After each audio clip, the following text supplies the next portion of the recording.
जय श्री कृष्णा। राधे राधे। आप सभी को बैसाख मास की हार्दिक शुभकामनाएं। तो आइए मन को शांत करें और भगवान का स्मरण करें और पावन बैसाख मास के 7वें दिव्य कथा का श्रवण करें। बैसाख महात्म्य के प्रसंग में राजा महीरथ की कथा और यम ब्राह्मण संवाद का उपसंहार। यमराज कहते हैं, हे ब्राह्मण, पूर्व काल की बात है।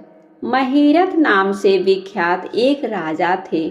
उन्हें अपने पूर्व जन्म के पुण्यों के फल स्वरूप प्रचुर ऐश्वर्य और संपत्ति प्राप्त हुई थी, परंतु राजा राज्य लक्ष्मी का सारा भार मंत्री पर रख करके स्वयं विषय भोग में आसक्त हो रहे थे।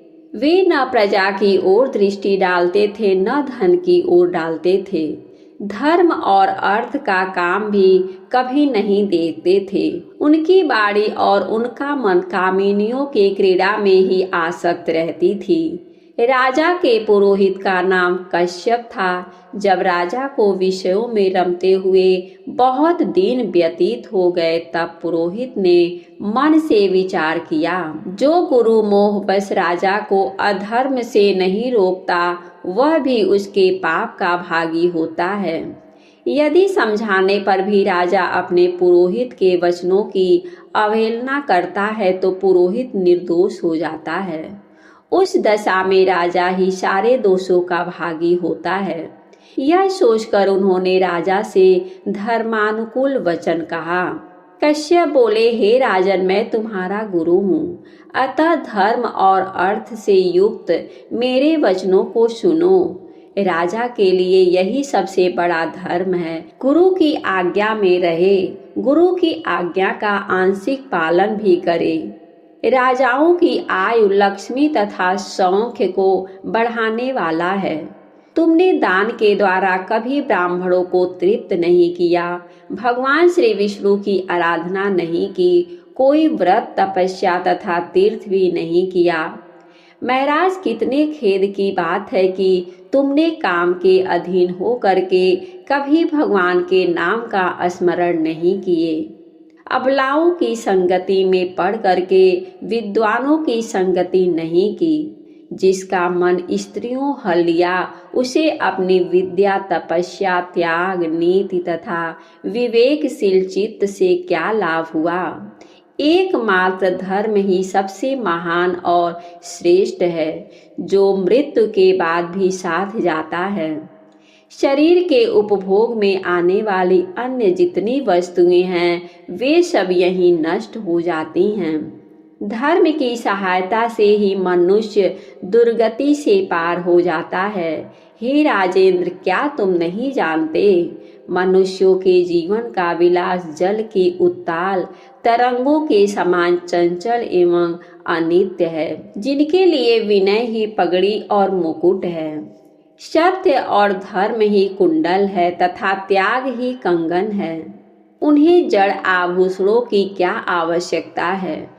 मनुष्यों ने निर्जीव शरीर को ढेले और काठ के समान पृथ्वी पर फेंक उसके बंधु बांधव मुंह फेर करके चल देते हैं। केवल धर्म ही उसके पीछे पीछे जाता है।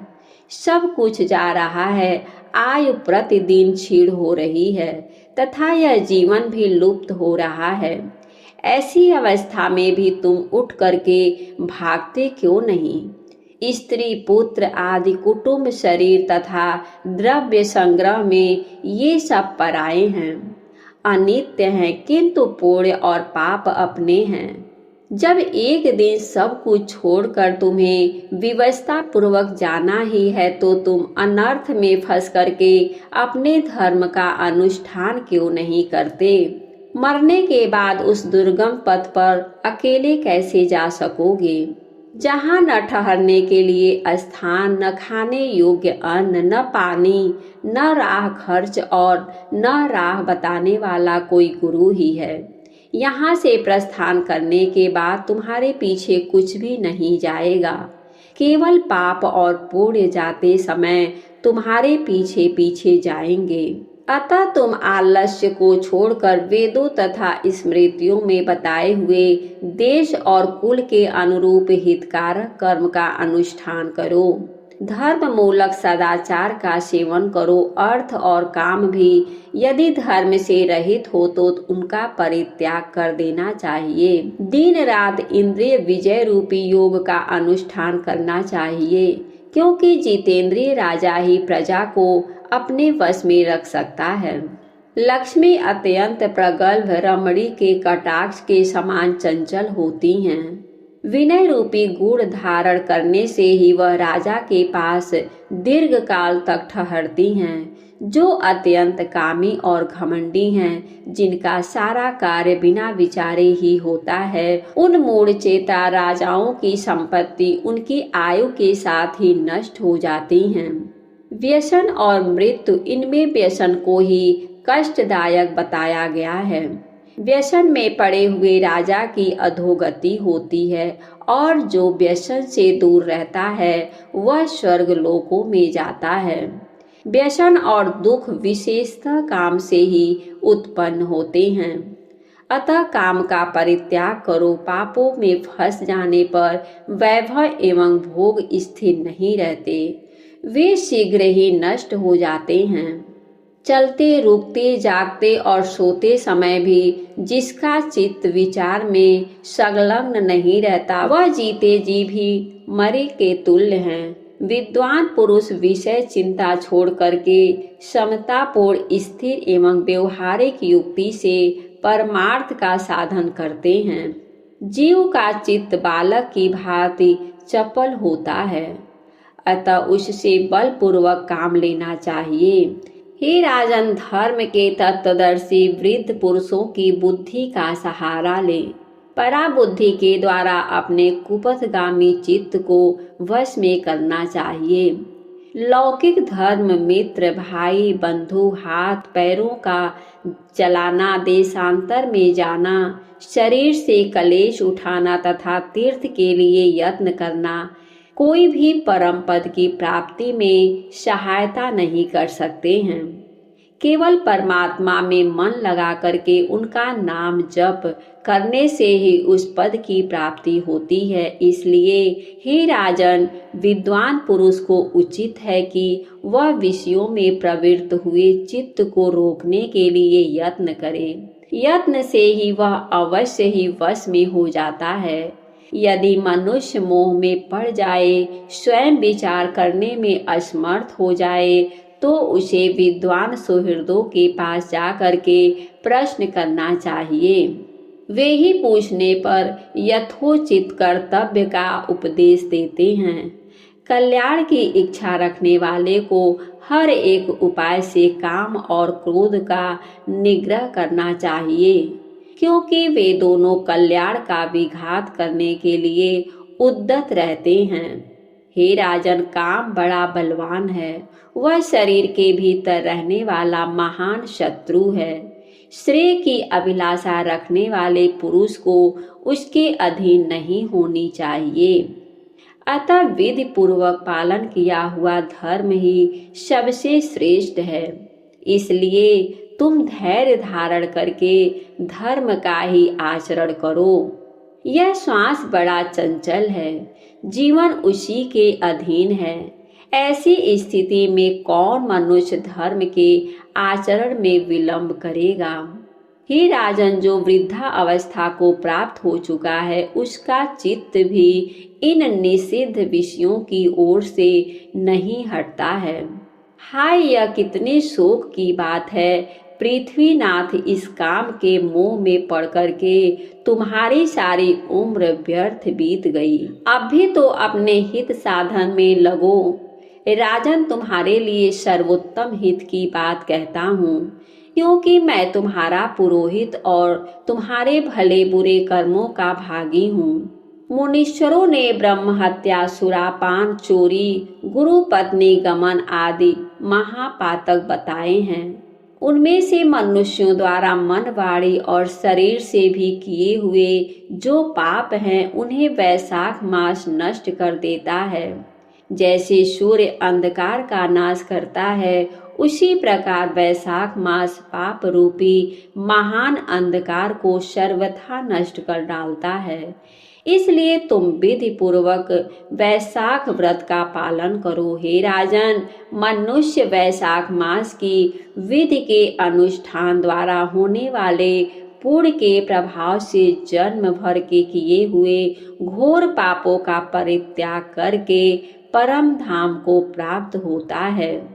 इसलिए महाराज, तुम भी इस वैशाख मास में प्रातः स्नान करके विधि पूर्वक भगवान मधुसूदन की पूजा करो।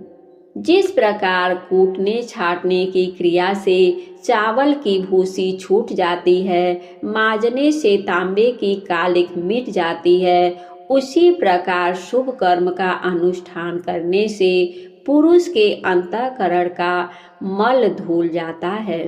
राजा ने कहा, सौम्य स्वभाव वाले गुरुदेव, आपने मुझे वह अमृत पिलाया है जिसका आविर्भाव समुद्र से नहीं हुआ है। आपका वचन संसारी रूपी रोग का निवारण तथा दुर्व्यसनों से मुक्त करने वाला द्रव्य भिन्न औषधि है। आपने कृपा करके मुझे आज इस औषध का पान कराया है। हे विप्रवर, सत्पुरुषों का समागम मनुष्यों को हर्ष प्रदान करने वाले, उनके पाप को दूर भगाने वाले तथा जरा मृत्यु का अपहरण करने वाली संजीवनी बूटी है। इस पृथ्वी पर जो जो मनोरथ दुर्लभ माने गए हैं, वे सब यहाँ साधु पुरुषों के संग से प्राप्त हो जाते हैं। जो पापों का अपहरण करने वाले सत्संग की गंगा में स्नान कर चुका है, उसे दान, तीर्थ, सेवन, तपस्या तथा यज्ञ करने की क्या आवश्यकता है। हे प्रभु, आज के पहले मेरे मन में जो जो भाव उठते थे, वे सब केवल काम सुख के प्रति लोभ उत्पन्न करने वाले थे, परंतु आज आपके दर्शन से तथा वचन सुनने से उनमें विपरीत भाव आ गए हैं। मूर्ख मनुष्य एक जन्म के सुख के लिए हजारों जन्मों का सुख नष्ट करता है और विद्वान पुरुष एक जन्म से ही हजारों जन्म बना लेते हैं। हाय हाय, कितने दुख की बात है कि मुझ मूर्ख ने अपने मन को सदा काम जनित भी रस के आस्वादन सुख में ही फंसाए रखने के कारण कभी कुछ आत्म कल्याण का कार्य नहीं किया। अहो, मेरे मन का कैसा मोह है, जिससे मैंने स्त्रियों के फेर में पड़ करके अपने आत्मा को घोर विपत्ति में डाल दिया, जिसका भविष्य अत्यंत दुखमय है तथा जिससे पार पाना बहुत कठिन है। भगवान, आपने स्वतः संतुष्ट हो करके अपनी वाणी से आज मुझे मेरी स्थिति का बोध करा दिया। अब उपदेश देकर मेरा उद्धार कीजिए। पूर्व जन्म में मैंने कोई पुण्य किया था जिससे आपने मुझे बोध कराया है। विशेषतः आपके चरणों की धूलि से आज मैं पवित्र हो गया। वक्ताओं में श्रेष्ठ, अब आप मुझे वैशाख मास की विधि बताइए। कश्यप जी बोले, हे राजन, बुद्धिमान पुरुष को चाहिए कि वह बिना पूछे अथवा अन्याय पूर्वक पूछने पर किसी को उपदेश न दे। लोक में जानते हुए भी जड़वत अनजान की भांति आचरण करे, परंतु विद्वानों, शिष्यों, पुत्रों तथा श्रद्धालु पुरुषों को उनके हित की बात कृपा पूर्वक बिना पूछे भी बतानी चाहिए। हे राजन, इस समय तुम्हारा मन धर्म में स्थित हुआ है, अतः तुम्हें वैशाख स्नान के उत्तम व्रत का पालन कराऊंगा। तदंतर पुरोहित कश्यप ने राजा महिरथ के वैशाख मास में स्नान, दान और पूजन कराया। शास्त्र में वैशाख स्नान की जैसी विधि उन्होंने देखी थी, उसका पूरा पूरा पालन कराया। राजा महिरथ ने भी गुरु की प्रेरणा से उस समय विधि पूर्वक सब नियमों का पालन किया तथा माधव मास का जो जो विधान उन्होंने बताया वह सब आदर पूर्वक सुना। उन नृप श्रेष्ठ ने प्रातःकाल स्नान करके भक्ति भाव के साथ पाद और अर्घ आदि दे करके श्री हरि का पूजन किया तथा नैवेद्य भोग लगाया। यमराज कहते हैं, हे ब्राह्मण, तत्पश्चात राजा के ऊपर काल की दृष्टि पड़ी। अधिक मात्रा से रति का सेवन करने से उन्हें क्षय का रोग हो गया था। उनका शरीर अत्यंत दुर्बल हो गया। अंत तो गत्वा उनकी मृत्यु हो गई। उस समय मेरे तथा भगवान विष्णु के दूत भी उन्हें लेने पहुँचे। विष्णु दूतों ने, ये राजा धर्मात्मा हैं, यूं कहकर मेरे सेवक को डांटा और स्वयं राजा को विमान पर बिठाकर वे बैकुंठ लोक में ले आए। वैशाख मास में प्रातः काल स्नान करने से राजा का पातक नष्ट हो चुका था। भगवान विष्णु दूत अत्यंत चतुर होते हैं। वे भगवान की आज्ञा के अनुसार राजा महिरथ को नरक मार्ग के निकट से ले चले। जाते जाते राजा ने नरक में पकाए जाने के कारण घोर चित्कार करने वाले नारकीय जीवों का आर्तनाद सुना। कड़ाह में डाल करके औटाए जाने पर पापियों का क्रंदन बड़ा भयंकर था। सुन करके राजा को बड़ा विस्मय हुआ। वे अत्यंत दुखी होकर के दूतों से बोले, जीवों के कराहने की यह भयंकर आवाज क्यों सुनाई दे रही है? इसमें क्या कारण है? आप लोग सब बातें बताने की कृपा करें। विष्णुदूत बोले, जिन प्राणियों ने धर्म की मर्यादा का परित्याग किया है, जो पापचारी एवं पुण्यहीन हैं, वे तारमीश आदि भयंकर नरकों में डाले गए हैं। पापी मनुष्य प्राण त्याग के पश्चात यमलोक के मार्ग में आकर के भयानक दुख भोगते हैं। यमराज के भयंकर दूत उन्हें इधर उधर घसीटते हैं और वे अंधकार में गिर पड़ते हैं। उन्हें आग में जलाया जाता है, उनके शरीर में कांटे चुभाए जाते हैं, उनको आरी से चीरा जाता है तथा वे भूख प्यास से पीड़ित रहते हैं। जीव और रक्त की दुर्गंध के कारण उन्हें बार बार मूर्छा आ जाती है। कहीं वे खौलते हुए तेल में औटाए जाते हैं, कहीं उन पर मुसलों की मार पड़ती है और कहीं तपाए हुए लोहे की शिलाओं पर डाल करके उन्हें पकाया जाता है। कहीं वमन, कहीं पीप और कहीं रक्त उन्हें खाने को मिलता है। मुर्दों की दुर्गंध से भरे हुए करोड़ों नरक हैं, जहाँ सरपत्र वन हैं। शिलापात के स्थान है, जहाँ पापी शिलाओं पर पटके जाते हैं तथा वहाँ की समतल भूमि भी आग से तपी होती है। छुरे, कांटे, कील और उग्र ज्वाला के कारण मोक्ष एवं भय उत्पन्न करने वाले बहुत से नरक, कहीं तपी हुई वैतरणी नहीं है, कहीं पीव से भरे हुए अनेकों कुंड हैं। इन सब में पृथक पृथक पापियों को डाला जाता है। कुछ नरक ऐसे हैं जो जंगल रूप, वहाँ के पत्ते तलवार की धार के समान तीखे हैं। इसी से उन्हें असिपत्र बन सकते हैं, इसी से उन्हें असिपत्रवन कहते हैं। वहाँ प्रवेश करते ही नर नारियों के शरीर कटते और छिलने लगते हैं। कितने ही नरक घोर अंधकार तथा आग की लपेटों के कारण अत्यंत दारुण प्रतीत होते हैं। इनमें बार बार यातना भोगने के कारण पापी जीव नाना प्रकार के स्वरों में रोते और विलाप करते हैं। हे राजन, इस प्रकार ये शास्त्र विरुद्ध कर्म करने वाले पापी जीव कराहते हुए नरक यातना का कष्ट भोग रहे हैं। उन्हीं का यह कंदर्प हो रहा है। सभी प्राणियों को अपने पूर्वकृत कर्मों का भोग भोगना पड़ता है। पराई स्त्रियों का संग प्रसन्नता के लिए किया जाता है, किंतु वास्तव में वह दुख ही देने वाला होता है।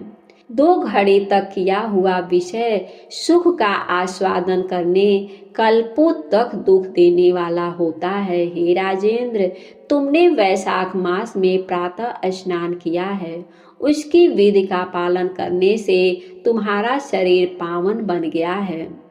उससे छू करके बहने वाली वायु का स्पर्श पा करके ये क्षण भर के लिए सुखी हो गए हैं। तुम्हारे तेज से इन्हीं बड़ी तृप्ति मिल रही है। इसी से अब ये नरकवर्ती जीव कराहना छोड़ करके चुप हो गए हैं। पुण्यवानों का नाम भी यदि सुना या उच्चारण किया जाए तो वह सुख का साधक होता है तथा उसे छू करके चलने वाली वायु भी शरीर में लगने पर बड़ा सुख देती है। यमराज कहते हैं, करुणा के सागर राजा महिरथ अद्भुत कर्म करने वाले भगवान श्री विष्णु के दूतों की उपयुक्त बात सुन करके द्रवित हो उठे। निश्चय ही साधु पुरुष का हृदय मक्खन के समान होता है। जैसे नवनीत आग की आंच पाकर के पिघल जाता है, उसी प्रकार साधु पुरुषों का हृदय भी दूसरों के संताप से संतप्त होकर के द्रवित हो उठता है। उसी समय राजा ने दूतों से कहा।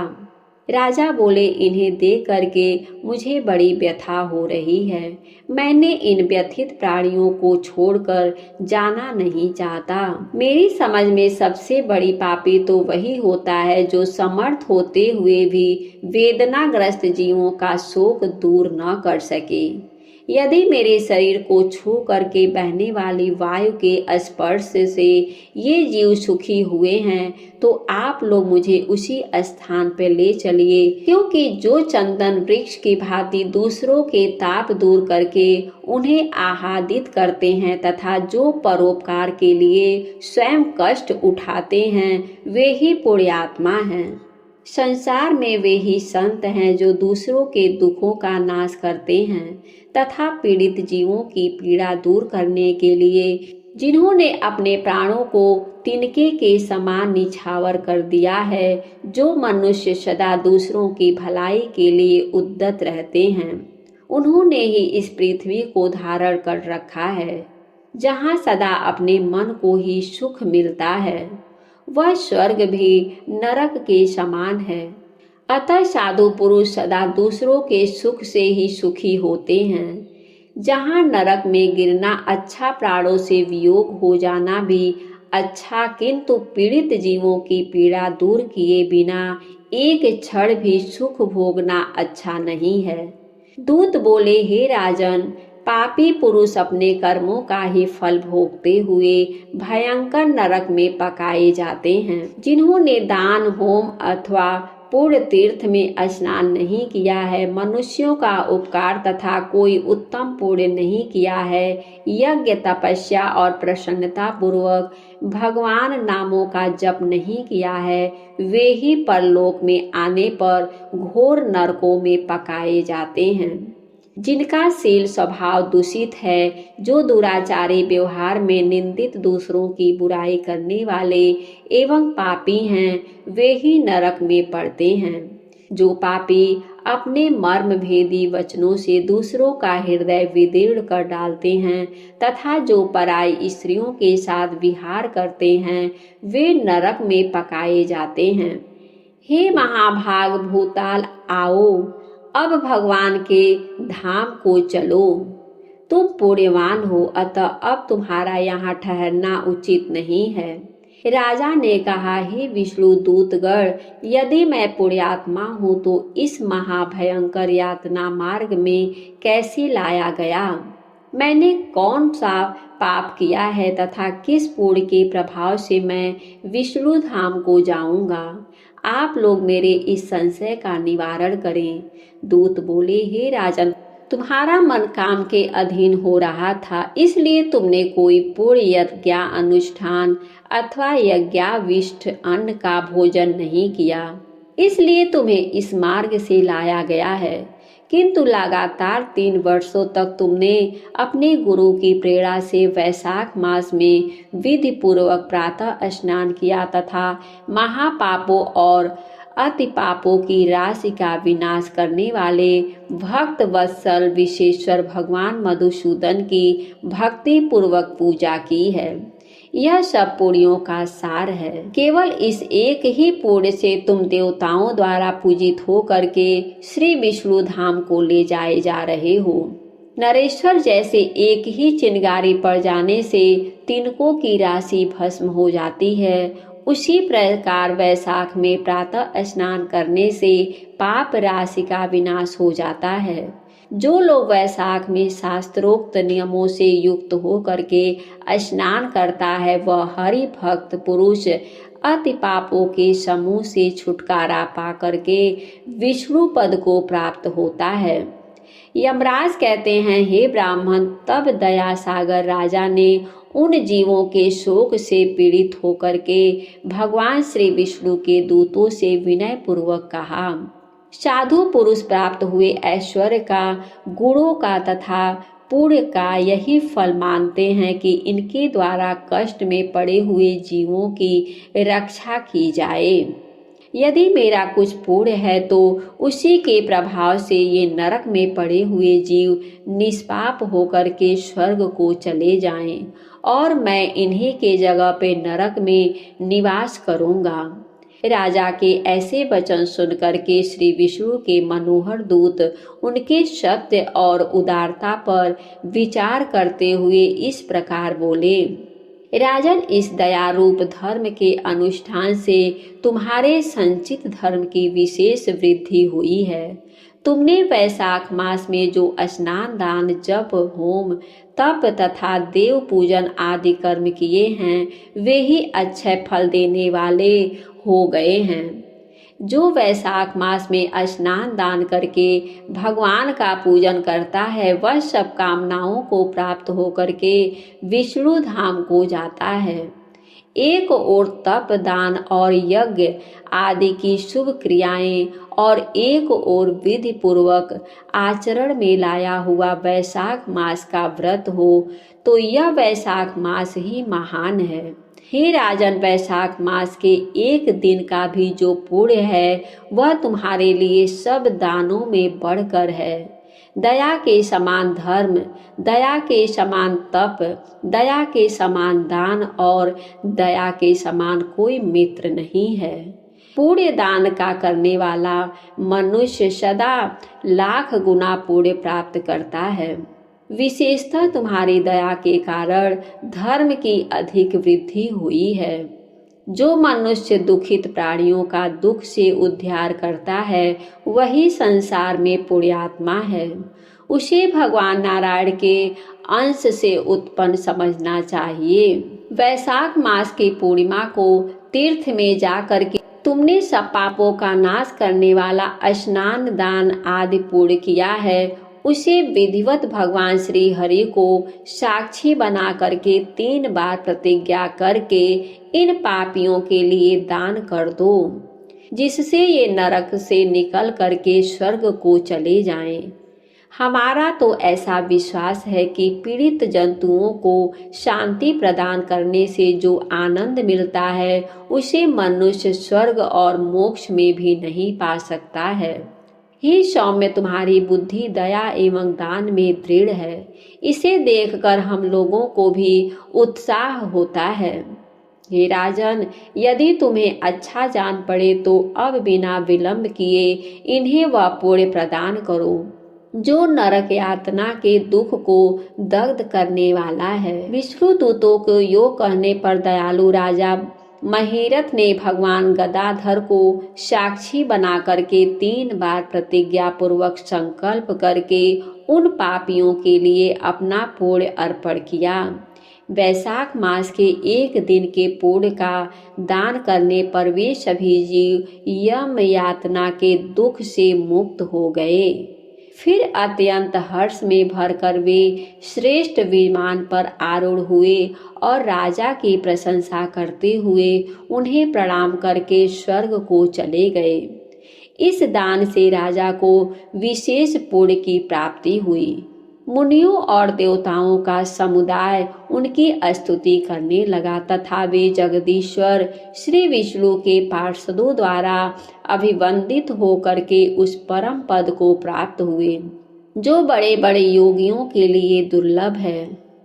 द्विज श्रेष्ठ, यह वैशाख मास और पूर्णिमा का कुछ महात्म्य यहाँ थोड़े में बतलाया गया है। यह धन, यश, वायु तथा परम कल्याण प्रदान करने वाला है। इतना ही नहीं, इससे स्वर्ग तथा लक्ष्मी की प्राप्ति होती है।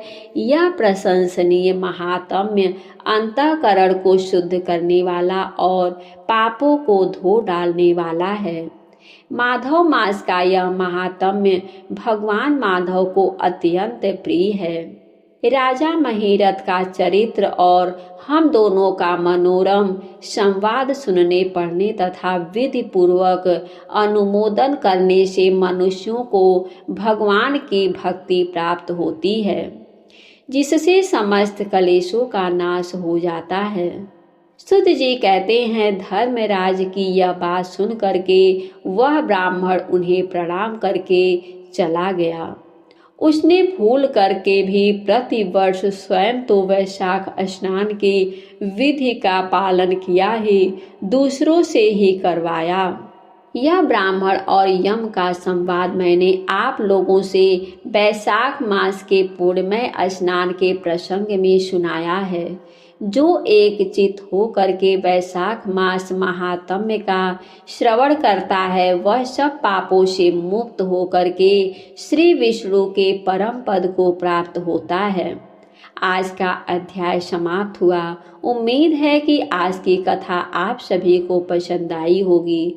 वीडियो अगर अच्छी लगी हो तो वीडियो को लाइक करके, अगर अभी तक आपने हमारे चैनल को सब्सक्राइब नहीं किया है तो हमारे चैनल को सब्सक्राइब करें। हमारे वीडियो को देखने के लिए आप सभी को बहुत बहुत धन्यवाद। जय श्री कृष्णा। राधे राधे।